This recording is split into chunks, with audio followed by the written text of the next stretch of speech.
fanambarana politika izay manoloana ireto hitambaran'ny ministre sy parlementaire, sénateur sy député izay olom-boafidy nametrany vahoaka fitokisana avy amin'ny faritra mahalava eto amin'ny firenena dia manao izao fanambarana izao.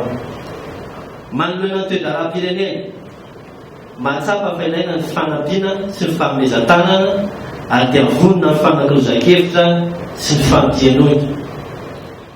Ekena fa betsaka ireo olona ara-toe-karena sy ara-tsosialy lanova ny firenena nanomboka nahazotsika amin'ny fahaleovantena ka hatramin'izao.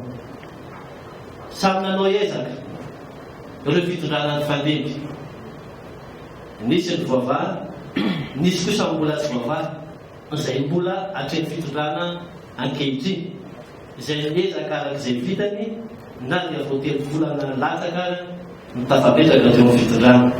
3 taona latsaka.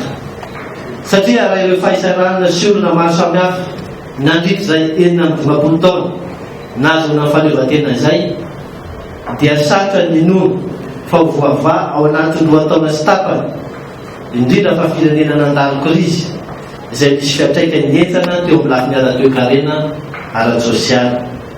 Na izany aza nefa misy kosa ireo dingana izay efa vita ny fitondrana amin'izao fotoana izao. Ny ara-politika natavavenina Madagasikara teo amin'ny setry raisam-pirenena, teo ihany koa ny fametrahana ireo antom-panjakana ny repoblika faha 4. Lafiny ara-toe-karena tavavenina amin'ny agoa fanomezana iny avao ny lafiny ara-toe-karena ny lalàna momba ny 3P na partenariat public privé izay efa nankatoavin'ny parlemanta roa tompo. Fahazahoana ny fampatsiam-bola FMI, ny FEC, facilité élargie de crédit izay marihana fa manomboka amin'ny taona 7 avy izao no ahafahantsika mampiasa azy.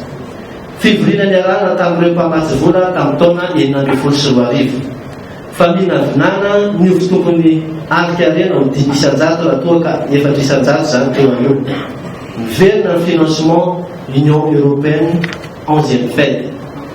Lafiny ara-tsosialy, fizarana ankizy scolaire, ny fampitaovan'ny ankizy mpianatra malagasy. Fanomezana ny vantsinankonana ahafahan'ny ray aman-dreny tena sahirana ampianatra ny zanany. Fanamboarana logo opératoire eny amin'ny distrika maro. Fanamboaran-dalana ohatra RN9, aménagement Bamangoky, fikasana autoroute Antananarivo, Toamasina sy ny sisa.